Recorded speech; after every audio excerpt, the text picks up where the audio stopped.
ladylike opinions. This review probably gonna be a little long because this was a lot.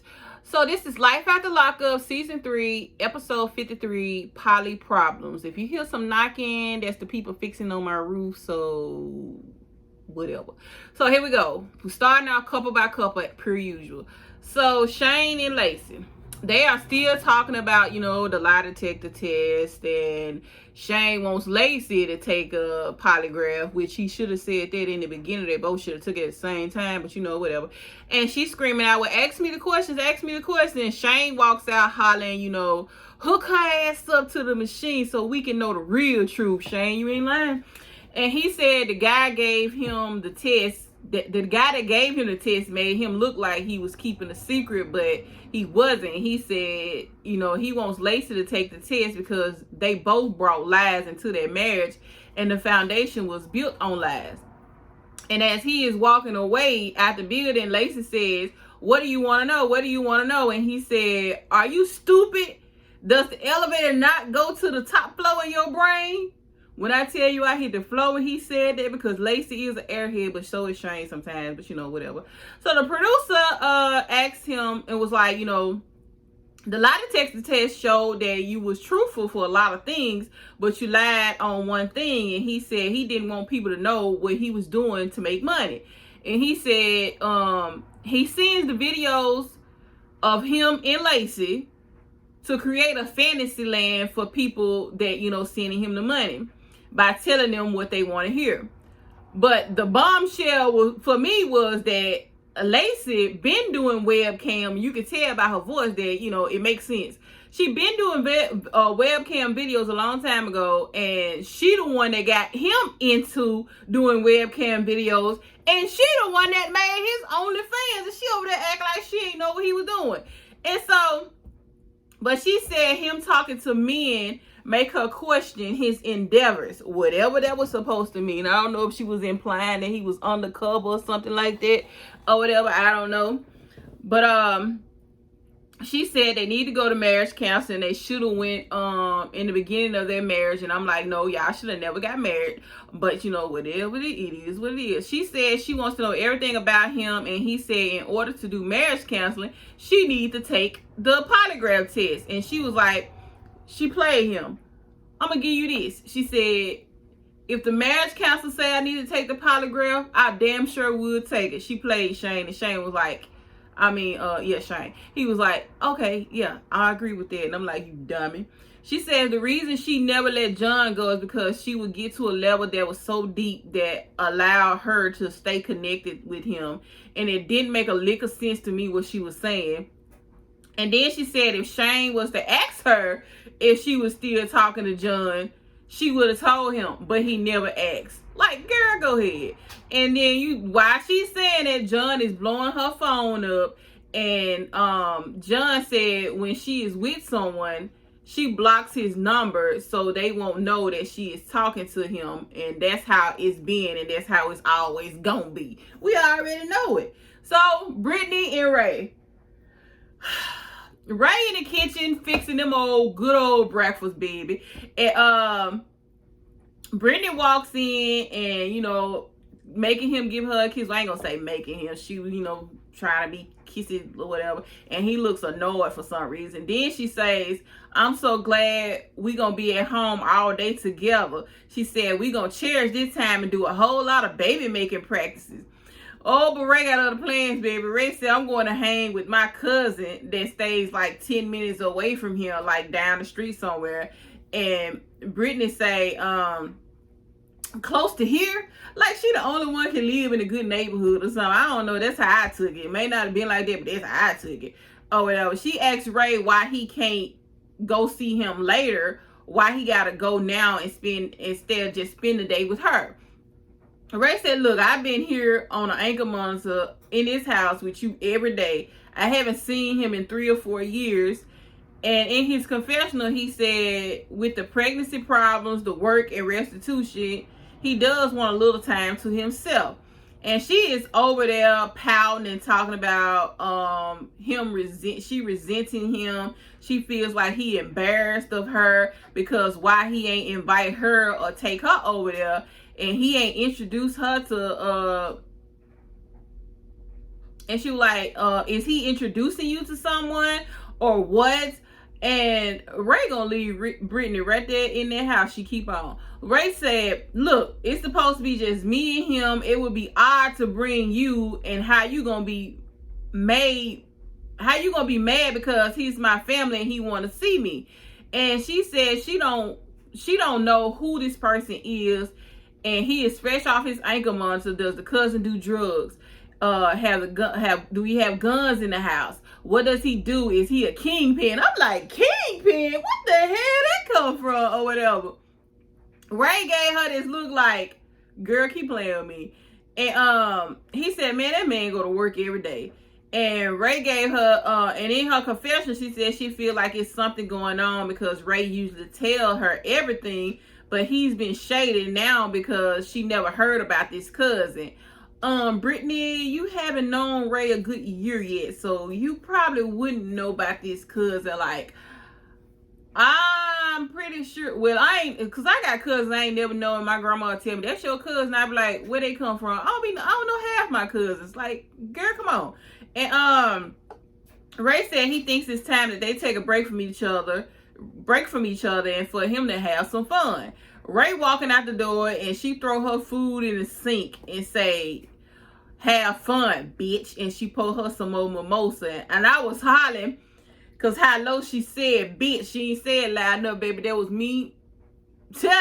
Okay, so Brittany in her big synthetic ass wig calling Ray, and he's sending her straight to voicemail. And then you see she got his name saved in the phone as my husband. And I'm like, oh girl, y'all ain't gonna make it down there out.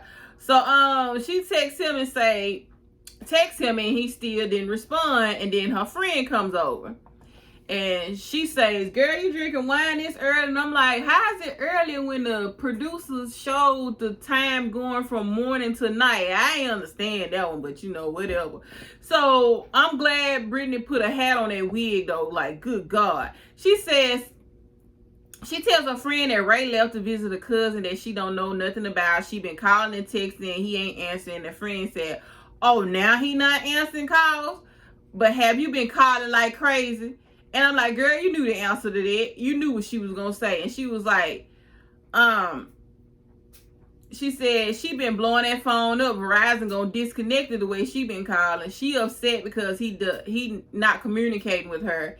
And when he was locked up, she answered his beck and call. Whenever he called, she answered. And I'm like, duh, I told y'all that's that prison talk. They give y'all that talk when they in prison. Then when they get out, the tables turn. You better watch it.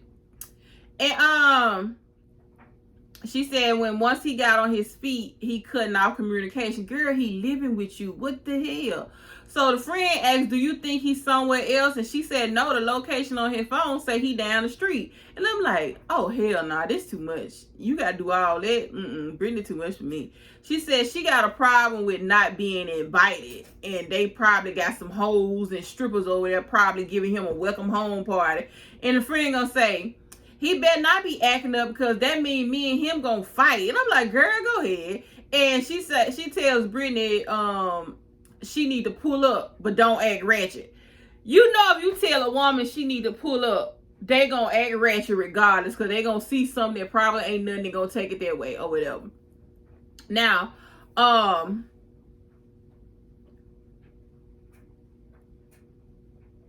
she said if he continued to ignore her, it's gonna be a lot of anger built up, and he making a fool of himself not answering. And then the friend gonna backpedal and say maybe his phone in his pocket. Nah, you should have had that same injury in the beginning. And Brittany said at those kinds of parties, they may have took his phone. And if they did, she gonna beat their ass. And girl, I'm like, girl, go ahead. You ain't gonna bust a grape in a fruit fight. Go ahead. So the friend said, don't embarrass yourself. So then you see Brittany load up in the car and, you know, she riding out or whatever. Oh, this house phone. She ride out or whatever. And that was the end of Brittany and Ray. So then we get to John and Christiana, my least favorite couple. And they getting all the stuff together for the wedding because today is, wedding day. And she says she is very appreciative that, he would go all out for her. And he said, we were already married. It ain't like you can say no or whatever. She said, it's just good that, he gave her a wedding in the beginning, but it wasn't her dream wedding. So he made sure that she had her dream wedding, as time went by. And so, Stan is getting dressed with his kids. And before his daughter come in, and she said she needed to tell him something, but before she could say what it was, we go to Christiana, and her mama over there crying, saying she had her doubts about John and Christiana, and Christiana gonna have to learn how to deal with stuff because she is out in the real world now with no directions. And I'm like, Mama, you couldn't have told her all this the day before the wedding. You had to act like this on the wedding day or whatever. So we get back with John and his daughter, which he called her Chicken. And she said she is unsure about Christiana because she has relapsed before and she doesn't want her sister getting attached to another woman and she gonna be messed up if she go back to jail. And John act like he don't have a care in the world. He said it is further from the truth. Christiana said she has the Lord to keep her clean, and this time she really wants to be clean. This is her first time ever want to stay clean so bad. And the mama still crying, saying she haven't gotten Christiana back yet, and she's everything to her. John says Christiana hasn't used since she been out, and that's where he gonna leave it. And the daughter said, you not even gonna listen to my concerns. She thinks he makes bad decisions when it comes to relationships. And he said he doesn't like what she has to say most of the time. He's been married 4 times, plus 2 extra engagements that didn't go to marriage. But this is his lucky love right here. Boy, go ahead. So mama still over there crying, asking was she a good mom. Christiana said, you gave us everything. Of course you were a good mom. She said she is losing terror. She's losing terror now, and she tired of people. She tired of this cycle with her kids and drugs or whatever. And Christiana said, well, Tara has to find her own way, but hopefully she doesn't find it too late. They hug and she tells her she is glad she's supporting her. John is still getting dressed with his people, and he feels bad for telling Tara not to come, but he did it for Christiana. That's what he telling himself. And Christiana's son finally shows up, and he comes to support her, and he says it's been almost 3 years, 2.5 since he's seen her, and of course, she is excited to see him, and they hug, and she doesn't want to cry because she doesn't want to ruin her makeup. And she said that this is the first time he's ever seen her sober, clean, in 18 years. And I can't remember how old he actually is. I want to say 22, but I'm not sure. So she wants him to forgive her for being gone so long, and he helps her get into her dress, zips it up, and she apologized for pushing him away. And he said every time she get out, she make promises and she never make good on her promises, and she'll go right back. And she said all she can do is work on that today. And he said he wants the best for her, and he doesn't want her to relapse. He will forever be there for her no matter what. Then she cries, and they try to, blot her makeup or whatever. She asks where Tara was while they were getting dressed. And she calls Tara and leaves a message, and she tells Tara that she is disappointed and she gonna come find her. And here go the mama. She should have been here by now. And she getting pissed off with Tara and her ish. And Christiana said, this is a day I was supposed to share with my sister. I want to do this day with my sister. And Christiana said, I had to get out of here because the mama was getting on her nerves. Mama was getting on my nerves too. Like, Mama, you could have saved all this energy before the wedding. You had to come with this on my wedding. Just nod and, go on about your day. Let Christiana have her, little say. So then we got Dumb and Dumber, Stan and Lisa. Lisa is still catfishing Stan. Stan finally pulls up at home, and he comes in with some little flowers. And she said Stan reacted to the fake profile within 30 seconds. but she is all about God and forgiveness, and she gonna give him a chance to own up to it. She said Renata is coming today, so Stan should watch out. We all know that's the only reason that you doing all this, so you can just fool a lie and fall off with Renata and use what Stan did as an excuse. Girl, bye. So she playing the hell out of Stan, talking about she was online looking for jobs. He apologized for all the things he said earlier. He wants to keep going with her to the future or whatever. And she said, "You sure this is, there is nothing else you aren't telling me?" He swear there's nothing else. So she said in her confessional, the apology wasn't sincere. He should have got some decent flowers from a real flower shop. Lisa, how you gonna be picking with your broken? How you gonna be picking and you ain't got nothing? Girl, bye. So I'm like, look, don't buy me no flowers, because I hate flowers. Don't ask me why. I just don't like. What's the point? Because they're gonna die anyway. So don't buy me no chocolates. I hate the little candy chocolates or whatever. So get me some 9-laters. I prefer the big chewy cans or whatever. The small chewy can, that'll work. But inquiring minds might want to know. In the future babe might want to know. So there you go.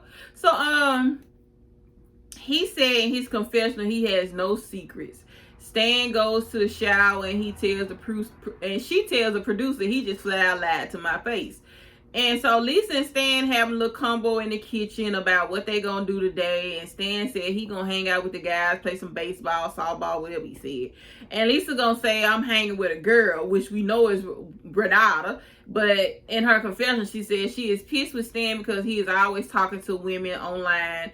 And Renata is coming so she can do her tit for tat thing. Girl, we know that what you wanted to do anyway. He asked how long she known the girl, and she said he was fishing, but she may not come back home tonight. Stan said he got something planned for them and have fun instead of disagreeing. So Lisa said, I'm all about that, but I'm all about the truth as well. So tell the truth, since you always about the truth. Tell that you playing Stan.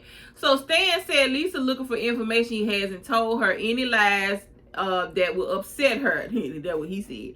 And he only told little white lies. And Lisa said, so you gonna give me some money? And I'm like, damn, pimp. So Stan said, money? And she was like, yeah, for an outfit and lunch. And he said, I ain't got no cash. And he was like, I may have a little cash on me. And she get pissed and was like, God damn, Stan. So he said, come upstairs with me and let's see how much money I got. And of course, she beat him up the stairs and he hustled up $70. Then you hear the horn blow and, of course, it's Renata. And Lisa comes out the house with a duffel bag. And she said she put her trust and time into this relationship for 8 months. And all he did was lie to her. Stan looking out the window like a lonely child. And Lisa said she finna get her revenge. Girl, that was your plan all along. So, miss me. So, dun, dun, dun, dun. My favorite people. Deontay, Nicole. Well, my favorite person is Deontay. Deontay, Nicole, and Tia. So, Nicole said she sent out a text to Deontay about meeting her and Tia for a date. And I can't get over how she is smoking this cigarette and over there shaking. Maybe it's nervousness. I don't know. But Nicole don't look right. So Tia asks her how she feels about the situation and if she has feelings for Deontay. And Nicole said her feelings for Tia are real and strong. And Tia said, she is against all this, but she gonna do it because she loves and respects Nicole. And this gonna be temporarily so she can stack her money and do what she need to do. She can end it and stay with him, or Tia says she gonna end it. I'm like, okay, big boss Tia. Before Deontay gets there, he's in his car and he said he told Nicole he would behave, but he does not trust the Tia chick. And she better not say nothing to set him off when he look at her. When he look at her, he see a dude that went behind his back and stole his girl. And he think Nicole realizing this and she made a mistake. She realized she made a mistake with choosing Tia over him. And I'm like, no, dummy. And I'm like, Lord, poor Deontay just don't have a clue in this world about the game that they running on him. Like, good Lord.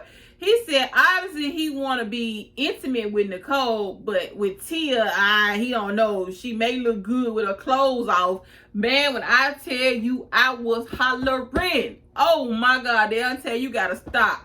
So he thinks Tia gonna fizzle out of the relationship. Somebody please tell Deontay that he is the third wheel, not Tia. And as Deontay is walking up, you see Tia feed Nicole some food, and he said, well, and she tells him he is late, and he tells them they look nice, but what's up? Why am I here? And Tia said, you here so we can get some understanding between the three of us. And Nicole steps in and says, you know, this poly relationship, and she slurring her words, and I don't know what else she was over there saying. And I'm like, I don't know what's up with Nicole. But Tia said, I don't agree with none of this, but it's what Nicole wants, and she gonna back her 100%. And she asked Deontay how he feel, and he said he want to be a part of her life as much as Tia wants to, but this is out of his comfort zone. And Tia looks like a guy, and that is weird to him. And Nicole looks in the air and says, you don't want to do a three-way because she looks like a guy. And Tia said she had plenty of men that wanted her because she looked like a guy. And I'm like, well, all right. Deontay, this was your cue to go, all right, I'll holler at y'all. Cause baby, So, Tia said, I don't want you either. But it's taking everything in me to be calm, cool, and collected. We ain't gotta like each other, but this is about Nicole. And Deontay said, I'm here for her too. So whenever you need, he tells Nicole, so whenever you need me, call me. And if I got to deal with Tia, okay, we gonna be like a threesome. And I think he was being funny at that point. I don't think he was actually, you know, serious or whatever. So, Tia said, not in this lifetime. That would not ever happen. She didn't say all that. But Nicole said in her confessional, she was like, you know, of course not, to his face. She didn't say it. She was like, she don't know what he was thinking, because this was just hang out with us and give us money type of relationship. And I'm like, how you gonna say that and you never told Deontay that? Y'all run a game, and he don't know y'all run a game. He think he finna have you. So Deontay tells Tia he agrees with her, and she said, you said it, so don't contradict yourself now. And he tells Nicole, you see I'm trying to be nice, but you want to jab and correct me. That what he tell Nicole, you want to jab and correct me, but not correct Tia, because she kept standing up for Tia. So they go on, and Nicole's sitting there with her head in her hands, slick taking up for Tia. Tia said, F you. Well, Deontay said F you first, I think, but Tia was like, F you. And Deontay said, F you, B. I'm a effing Marine. Don't you F with me.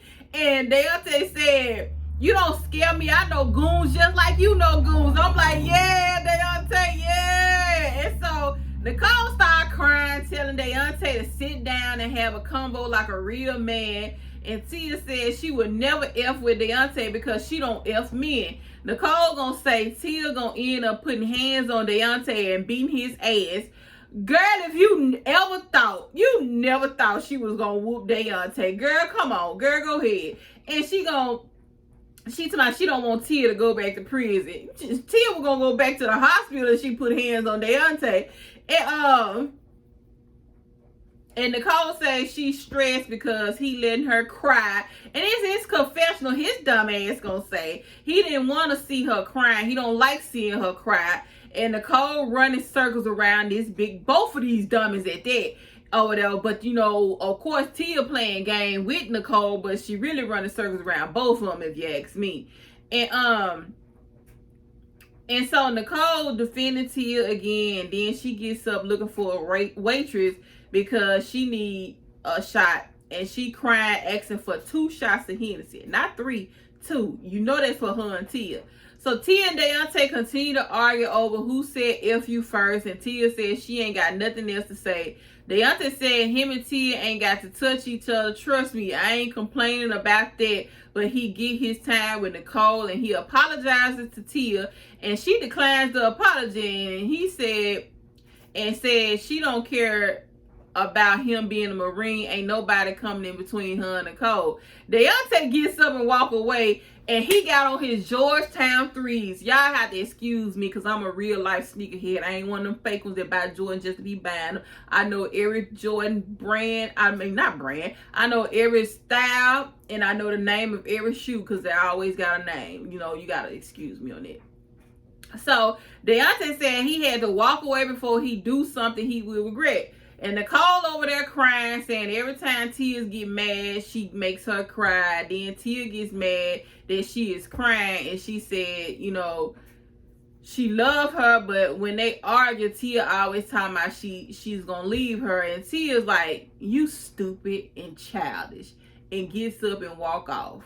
Nicole still crying. And that was the end of the episode. This was a pretty good episode. I can't wait to see what's going to happen with Deontay and Tia next week or whatever. It's going to be epic. I can't wait to see what Brittany going to walk in on with Ray, which I believe just going to be Ray just being Ray. I don't think it's going to be nothing to the extreme, but you know how Brittany is. Well, that was my recap review of Life After Lockup, Love After Lockup, I don't know, whatever. So like, comment, share, subscribe, and I will get back with you guys later. Bye.